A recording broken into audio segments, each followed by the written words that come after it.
때로 성경에는 그런 경우가 있는 것 같습니다. 한 사람의 믿음에 대해 소개하면서 그 믿음이 이 성장해 가는 과정은 생략한 채 이미 성숙해진 신앙의 모습만을 기록하는 경우가 있다는 겁니다. 때로 신앙의 그 처음 모습과 실수하고 실패한 모습은 기록하지만 실패 이후에 성장해 가는 과정은 생략한 채 어느새 성숙해 있는 신앙인으로 성장해 있는 그런 모습만을 소개하는 경우가 있는 겁니다. 성숙한 신앙인으로 성장해 가는 그 과정은 참 중요한 부분이고, 그 과정을 통해 우리들이 참 많은 것을 배울 수 있지만 그 중요한 부분을 생략하는 경우도 있다는 겁니다. 여러분, 왜 그렇겠습니까? 한 사람의 믿음을 소개할 때 그 사람이 성장해 가는 과정을 생략해 버린다면 그 이유가 어디에 있겠습니까? 저는 생각에 바로 그 부분은 오늘 우리의 몫이라는 것을 전하기 위한 것이 아닐까 생각합니다. 성장해 가는 그 과정을 묵상하고 연구하며 깨달아서 우리에게도 그런 성장의 과정을 닮아가라는 것이 그 이유가 아닐까 한다는 겁니다. 그렇지 않겠습니까? 제가 좋아하는 말 중에 하나가 성경은 질문하지 않으면 대답하지 않는다는 말인데요, 성경을 두고 끊임없이 묵상하고 질문하라는 겁니다. 왜 이렇게 되었는지, 어떻게 성숙하게 되었는지 의문을 가지고 항상 물으라는 겁니다.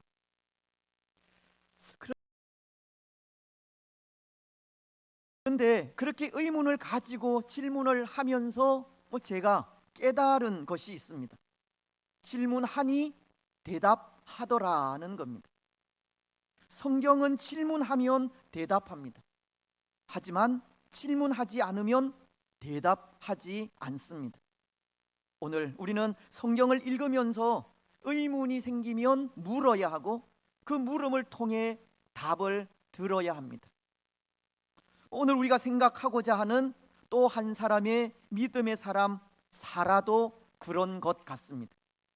사라의 믿음도 질문을 해야 답을 얻을 수 있는 믿음을 가졌다는 겁니다. 왜냐하면 오늘 11절은 이렇게 말씀하고 있기 때문입니다. 믿음으로 사라 자신도 나이가 많아 단산하였으나 잉태할 수 있는 힘을 얻었으니 이는 약속하신 이를 미쁘신 줄 알았음이라.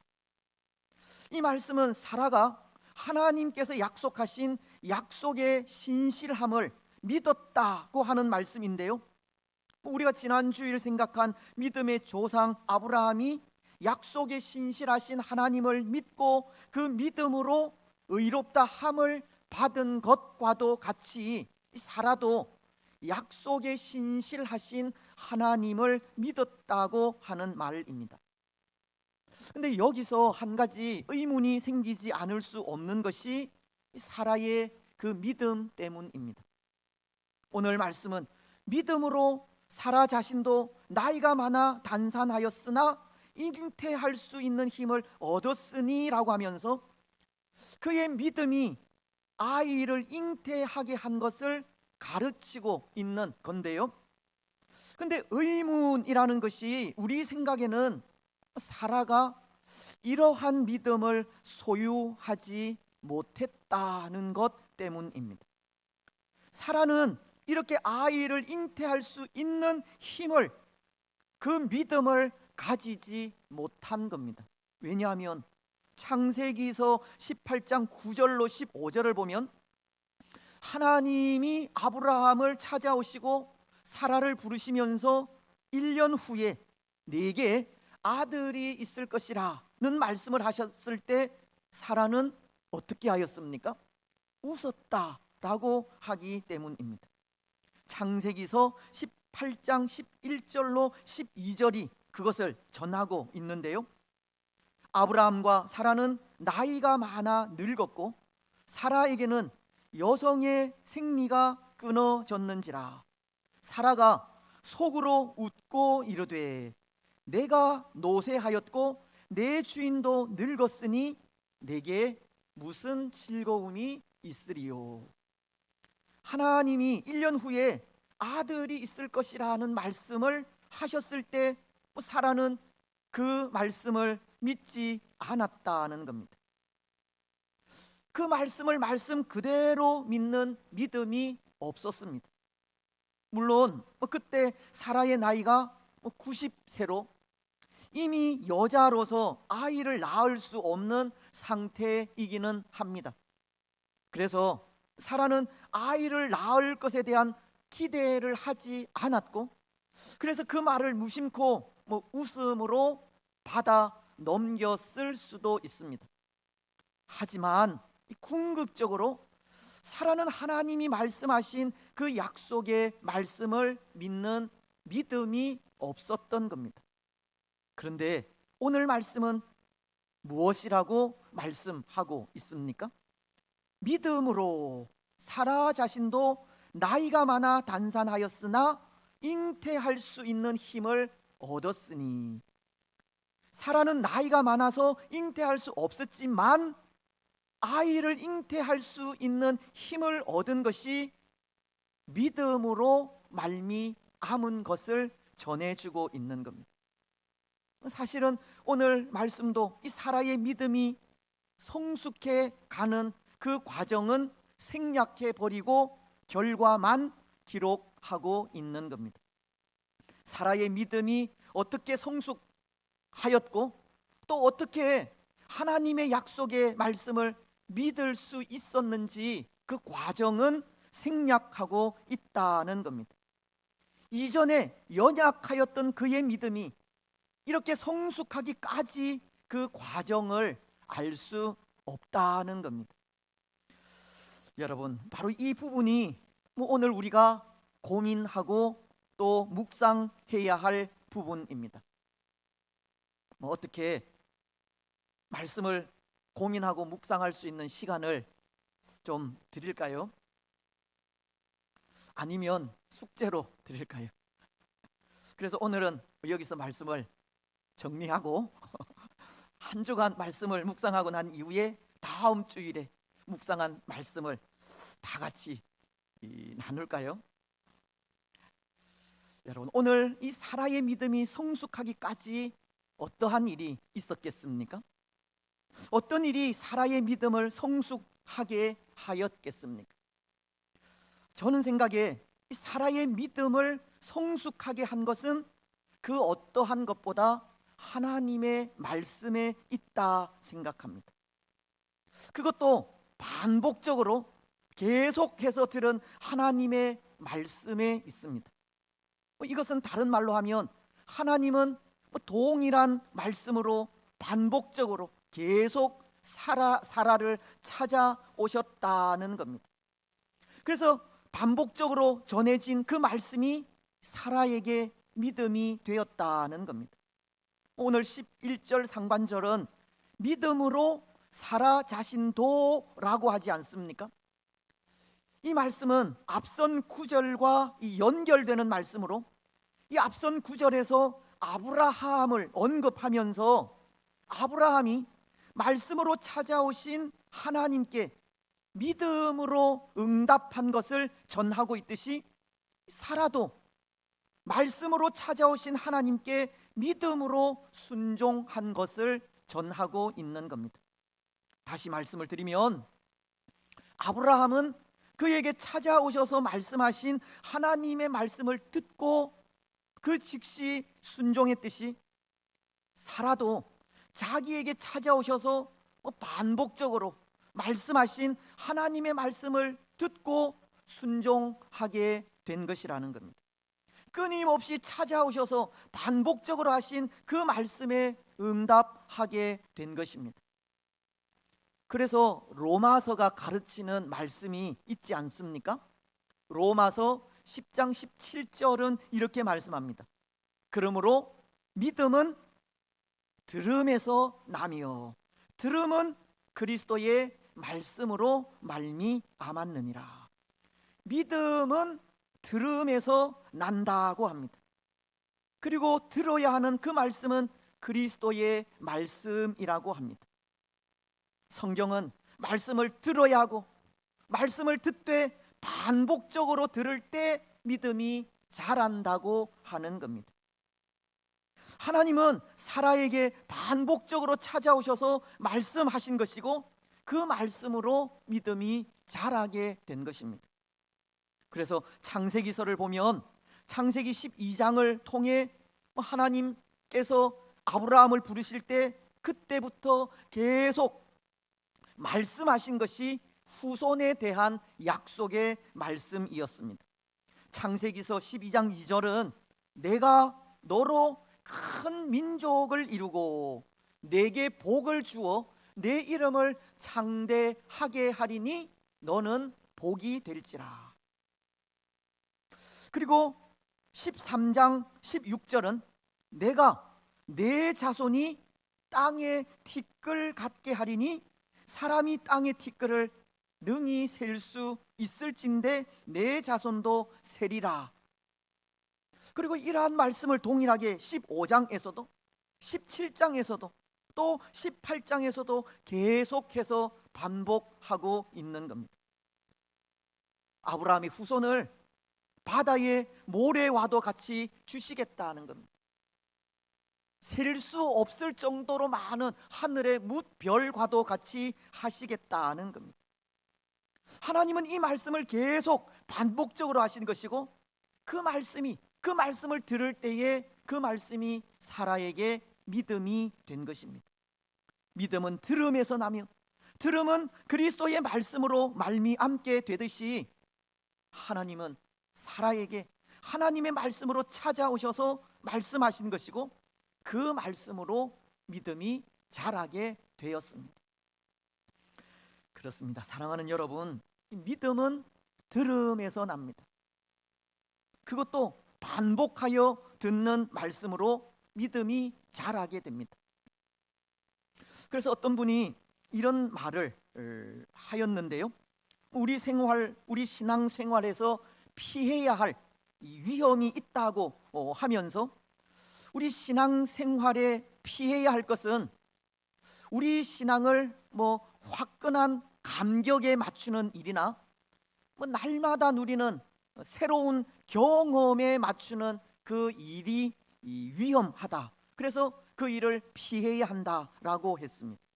무슨 말이냐 하면 우리 신앙생활에 감동과 감격을 주는 이벤트에 맞추려 한다든지 기적이나 은사에 맞추는 일은 위험한 일이라는 겁니다. 왜냐하면 이벤트나 기적은 우리 신앙을 자라게 하지 않기 때문입니다. 그것은 그때뿐일 수 있기 때문입니다. 기적이 사라지고 은사가 멈추어지면 다시 옛날로 돌아갈 때가 많기 때문입니다. 광야의 이스라엘이 그러하지 않았습니까? 홍해가 갈라지고 반석에서 물이 솟아나며 메추라기와 만나가 내려질 때는 기뻐하였지만 그것이 사라질 때는 불평하고 원망하였습니다. 기적이나 특별한 은사는 그때뿐 우리의 신앙에 아무런 도움이 되지 않을 수 있는 겁니다. 그것은 영원한 것이 되지 않는다는 겁니다. 하지만 하나님의 말씀은 그렇지가 않습니다. 말씀은 우리의 믿음을 성숙하게 합니다. 말씀은 우리로 하여금 하나님에 대해 알게 하고 구원의 길에 대해 바르게 가르쳐 줍니다. 말씀이 신앙을 자라게 하는 겁니다. 로마서도 믿음은 들음에서 나며 들음은 그리스도의 말씀으로 난다고 분명하게 가르치고 있듯이 믿음은 하나님의 말씀을 반복적으로 들음으로 나는 겁니다. 여러분, 오늘 우리는 우리의 신앙을 어떤 특별한 은사나 기적에 맞추지 마시기 바랍니다. 감동과 감격을 주는 이벤트에 우리 마음을 주지도 마시기 바랍니다. 오직 하나님의 말씀에 우리 마음을 두시기 바랍니다.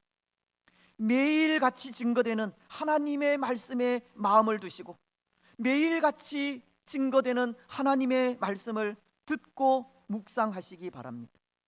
하나님의 말씀을 통해서 우리의 신앙이 자라가기를 기도하시기 바랍니다.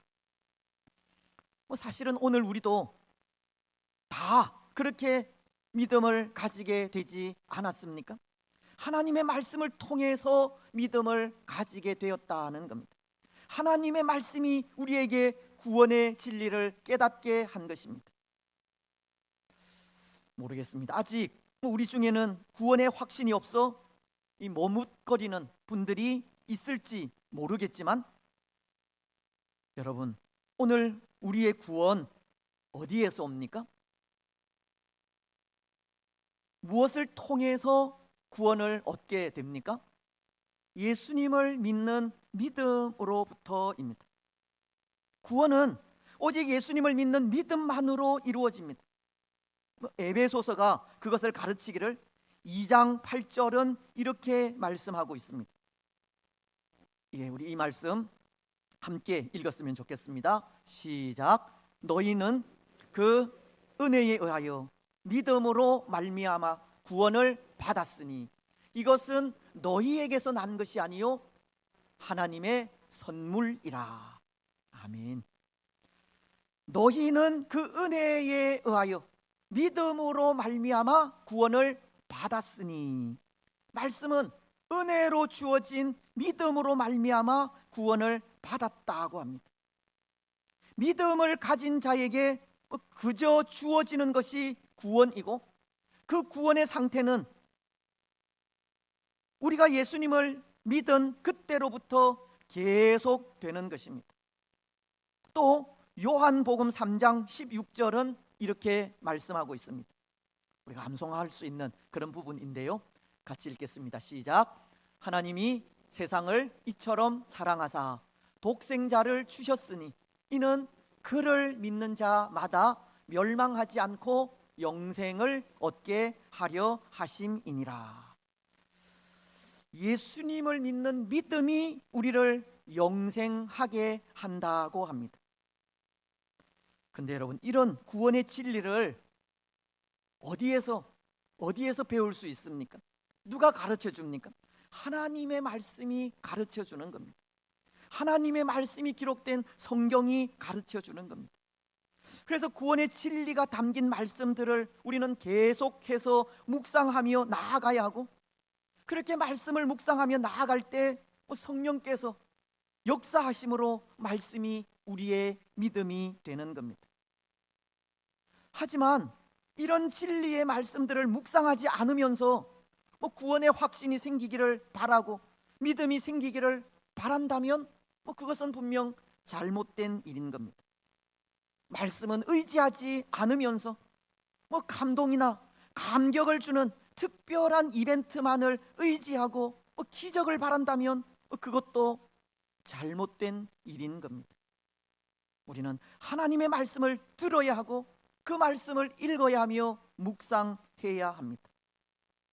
말씀을 읽되 시편 1편이 2절을 통해 오직 여호와의 율법을 즐거워하여 그의 율법을 주야로 묵상하는도다. 말씀을 즐거워하여 반복해서 읽어야 하고, 또 묵상할 때 베레아 사람들처럼 이 말씀이 그러한가 날마다 성경을 상고해야 합니다. 사도행전은 17장 11절을 통해 이렇게 말씀하고 있습니다. 베레아에 있는 사람들은 데살로니가에 있는 사람들보다 더 너그러워서 간절한 마음으로 말씀을 받고 이것이 그러한가 하여 날마다 성경을 상고함으로. 베레아 사람들처럼 말씀이 그러한가 날마다 성경을 상고해야 합니다. 묵상해야 한다는 겁니다. 그래야 믿음이 자랍니다. 사랑하는 여러분, 오늘 우리 믿음을 자라게 하는 것은 하나님의 말씀을 듣는 일에 있습니다. 반복하여서 말씀을 읽고 듣고 묵상하는 일에 있습니다. 우리는 하나님의 말씀을 듣고 읽고 묵상하시기 바랍니다. 반복해서 그 말씀을 즐거워하며 묵상하시기 바랍니다. 그래서 말씀을 통해 살아와도 같이 성숙한 믿음을 가지시기 바랍니다. 이제 또 하나, 오늘 이 사라의 믿음이 성숙하기까지 하나님에 대한 무한한 신뢰가 있었습니다. 하나님에 대한 무한한 신뢰가 사라의 믿음을 자라게 한 것입니다. 오늘 11절 하반절을 보시면 이렇게 말씀하고 있습니다. 이는 약속하신 이를 미쁘신 줄 알았음이라. 이 말씀을 보다 정확하게 번역하면 이렇습니다. 왜냐하면 그녀는 약속하신 이가 신실하다고 생각했기 때문이다. 사라는 비록 나이가 많았지만 잉태할 수 있는 힘을 얻은 것은 하나님의 신실하심, 하나님에 대한 신뢰가 있었기 때문이라는 겁니다. 특히 여기 미쁘다라고 하는 말은 신뢰한다는 말로 사라는 하나님에 대한 무한한 신뢰가 있었다는 겁니다. 결국 하나님에 대한 무한한 신뢰가 하나님의 뜻을 이루고 하나님에 대한 무한한 신뢰가 우리 믿음을 자라게 한다는 것을 보여주는 겁니다. 그래서 히브리서 11장 6절은 이렇게 말씀하시는 겁니다. 믿음이 없이는 하나님을 기쁘시게 하지 못하나니 하나님께 나아가는 자는 반드시 그가 계신 것과 또한 그가 자기를 찾는 자들에게 상 주시는 이심을 믿어야 할지니라. 하나님께 나아가는 자는 반드시 그가 계신 것과 또한 그가 자기를 찾는 자들에게 상 주시는 이심을 믿어야 한다고 하십니다. 무엇을 말하느냐 하면 우리 믿음의 시작은 하나님의 존재로부터 시작한다는 겁니다. 그래서 하나님이 계신다고 하는 믿음, 그 하나님에 대한 신뢰가 없으면 믿음도 없는 겁니다. 믿음은 하나님에 대한 신뢰로부터 시작하고 하나님이 계신다는 것을 믿고 신뢰할 때 믿음은 자라가는 겁니다. 살아도 하나님을 신뢰한 것이고 그것으로 믿음이 성숙한 겁니다. 여러분, 그렇다면 오늘 하나님에 대한 우리의 믿음은 어떠합니까? 하나님이 계신다는 것을 확실히 믿고 있습니까? 하나님의 존재를 분명하게 믿으십니까? 더 나아가 하나님에 대한 우리의 믿음은 어디까지입니까? 하나님을 어디까지 신뢰하느냐 하는 겁니다. 하나님께서 하신 모든 말씀이 다 이루어질 것을 믿습니까? 하나님은 약속하신 것은 반드시 이루시는 분이라는 것이 믿어지십니까? 근데 때로 여기에도 위험은 있을 수 있습니다. 오늘 우리는 하나님의 존재를 믿어야 하고 하나님의 약속의 말씀을 신뢰해야 하지만 때로 우리는 우리의 열심을 믿고 우리의 신념을 믿을 때가 있기 때문입니다. 오늘 사라의 경우 사라는 하나님의 존재를 믿고 있었고 또 그가 믿는 하나님께서 아들을 주시겠다고 하신 약속의 말씀을 분명히 들었습니다. 그래서 사라는 하나님께서 하신 그 약속의 말씀을 믿은 것이고 그 믿음으로 잉태하는 힘을 얻게 된 것입니다. 하지만 때로 우리가 가진 믿음이 위험이 있을 수 있다는 것은 하나님의 존재나 약속에 근거한 믿음이 아니라 맹목적인 믿음으로 인해서입니다. 예를 들면 어느 한 사람이 해변에서 열심히 기도하면서 베드로가 그랬던 것처럼 물 위를 걷게 해달라고 기도했다고 합니다. 하나님을 믿는 믿음의 확신을 달라고 기도하면서 물 위를 걸으려 한 것입니다. 하지만 계속해서 물 속에 빠지기만 하는 겁니다. 그래서 그가 내린 결론이 하나님은 없다라고 하는 것이라고 하는데요. 여러분, 이 사람은 무엇을 믿은 겁니까? 자신의 신념을 믿은 겁니다. 자기가 가진 확신을 시험한 것입니다. 하나님의 존재에 대해 믿지 못했고 하나님을 전적으로 의지하지 못한 겁니다. 근데 오늘 우리도 하나님은 그렇게 역사하시는 분으로 생각할 때가 있다는 겁니다. 무조건 하나님을 믿으면 모든 것이 이루어진다는 생각을 할 때가 있다는 겁니다. 하지만 우리가 하나님을 믿는다는 것은 하나님의 존재를 믿는다는 것이고 하나님께서 하신 약속의 말씀을 신뢰한다는 겁니다.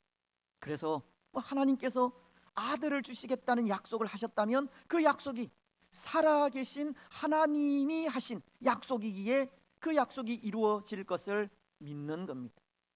무조건 될 줄로 믿사오니 믿음대로 주시옵소서, 그 기도는 응답되지 않을 경우가 많습니다. 그것은 결코 하나님을 신뢰하는 것이 아니라 내가 가진 신념을 믿는 것이기 때문입니다. 그래서 욥도 욥기서 27장 5절을 통해 이런 말을 하였습니다. 나는 결코 너희를 옳다 하지 아니하겠고 내가 죽기 전에는 나의 온전함을 버리지 아니할 것이라. 욥은 친구들이 고난당한 자신을 위로하기는커녕 정죄하고 비난할 때 그래도 하나님을 향한 온전함, 하나님을 향한 믿음을 버리지 않겠다라고 한 말씀이 이 말씀인데요. 욥이 그가 당한 고통과 친구들의 정죄 속에서도 그럼에도 나의 온전함을 버리지 않겠다라고 한 것이 바로 하나님의 존재를 믿고 신뢰한 것에 있기 때문입니다. 고통이 끊이지 않는 그 아픔 속에서 욥은 얼마든지 하나님은 없다고 말할 수 있었지만 그럼에도 자신의 순전함, 그 믿음을 지킨 이유가 하나님은 살아계신 하나님이심을 분명히 알고 있었기 때문입니다. 또 자신을 위해서 중보자를 보내실 것이라고 약속하신 하나님의 약속을 믿었기 때문입니다. 그래서 욥은 욥기서 16장 19절을 통해 이런 고백도 하지 않았습니까? 지금 나의 증인이 하늘에 계시고 나의 중보자가 높은 데 계시니라. 욥은 그가 당한 고통 속에서도 결코 하나님을 원망하지 않았던 것이 자신을 위해 중보자로 보내실 것이라 약속하신 하나님을 믿었기 때문입니다. 그 하나님께서 약속하신 약속의 말씀을 신뢰하였기 때문이라는 겁니다. 그렇습니다. 사랑하는 여러분, 오늘 하나님에 대한 우리의 믿음은 하나님의 존재를 믿는 믿음입니다. 하나님의 살아계심을 의심하지 않고 믿는 믿음입니다. 하나님의 말씀을 믿는 믿음 또한 살아계신 하나님께서 약속하신 약속의 말씀이기에 그 약속을 신뢰하는 믿음입니다. 그 믿음이 오늘 우리가 가져야 하는 믿음이고 그 믿음이 우리 믿음을 성숙하게 하는 겁니다. 오늘 우리는 하나님의 존재를 믿으시기 바랍니다. 하나님의 살아계심을 분명히 믿으시기 바랍니다. 또 하나님의 말씀 역시 믿고 신뢰하는 것이 살아계신 하나님께서 하신 약속의 말씀이기에 그 말씀을 믿고 신뢰하시기 바랍니다. 그래서 그 믿음으로 예수 그리스도의 장성한 분량에까지 자라가는 복을 누리시기 바랍니다. 이제 말씀을 맺겠습니다. 사랑하는 여러분, 오늘 우리는 사라가 가진 믿음을 생각하였는데요, 그 믿음은 말씀을 들음에서 자란 믿음이었고 하나님의 존재를 믿고 신뢰한 데서 온 믿음이었습니다. 오늘 우리 믿음을 성숙하게 하는 것도 하나님의 말씀에 있습니다. 말씀을 듣고 묵상하며 의지할 때 우리 믿음은 성숙합니다. 또 하나님의 존재를 믿고 신뢰할 때 믿음은 자라갑니다. 오늘 우리의 믿음이 하나님의 말씀을 듣고 묵상하여 지키는 것을 통해 자라가는 믿음이 되시고 하나님의 존재를 믿고 신뢰함으로 자라가는 믿음이 되시기 바랍니다. 그래서 그 믿음으로 우리의 신앙이 날마다 예수 그리스도의 장성한 분량에까지 자라가고 또 그 믿음으로 하나님을 기쁘시게 하는